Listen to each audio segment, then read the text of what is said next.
এক নজরে কোরআন সূরা নাজম।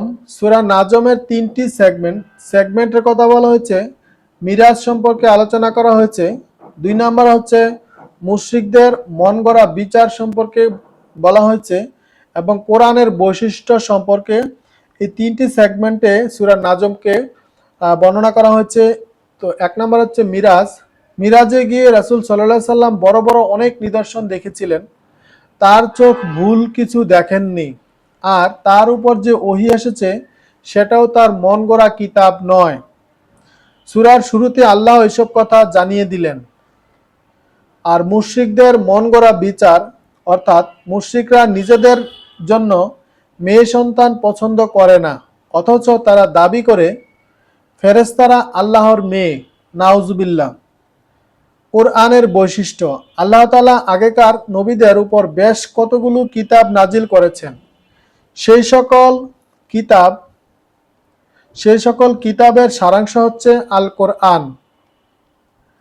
আর এই সূরার ফজিলত হচ্ছে ইবনে আব্বাস রাদিয়াল্লাহু থেকে বর্ণিত, তিনি বলেন, একবার নবী সাল্লাল্লাহু আলাইহি সাল্লাম সূরা নাজম তিলাওয়াতের পর সিজদা করেন। তখন তার সাথে সমস্ত মুসলিম, মুশরিক, জিন ও ইনসান সবাই সিজদা করেছিল। বুখারী শরীফ 1071 নম্বর হাদিস। কজ অ্যান্ড ইফেক্ট, অর্থাৎ এই সূরাটির আমাদের উচিত নম্রতার সাথে মনোযোগ দিয়ে কোরআন শোনা। তাহলে কোরআনের বাণী অন্তরে গভীর দাগ কাটবে এবং আত্মাকে জাগিয়ে তুলবে। এক নজরে কোরআনে সূরা নাজমের গতিপথ, এখানে 4টি গতিপথের কথা বলা হয়েছে।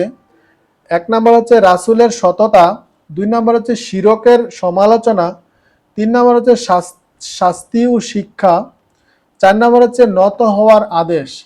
আর এইখানে মেজরিটি সেন্ট্রাল থিম রয়েছে। সেন্ট্রাল থিমটি হচ্ছে একমাত্র আল্লাহর অনুগত্যের আহ্বান।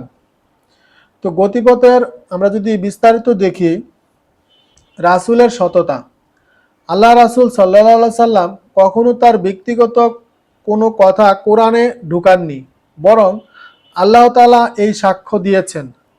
2 নম্বর হচ্ছে শিরকের সমালোচনা, মানুষ নিজেদের হাতে মূর্তি বানায়, এগুলো নাম রাখে, এরপর এগুলোর সামনে আবার মাথা ঠুকে এটা সেটা চায়। মানুষের দ্বারা এটা কিভাবে সম্ভব? 3 নম্বর হচ্ছে শাস্তি ও শিক্ষা, অতীতে যারা এই শিরকে আঁকড়ে ছিল তাদেরকে আল্লাহ ধ্বংস করে দিয়েছেন। এই ইতিহাস থেকে নিতে হবে শিক্ষা, ছাড়তে হবে শিরক। নত হওয়ার আদেশ, সূরাটি শেষ হয়েছে আল্লাহর সামনে মাথা নোয়াবার বা সিজদা করার আদেশ প্রদানের মাধ্যমে। এতেই মিলবে মানুষের মুক্তি।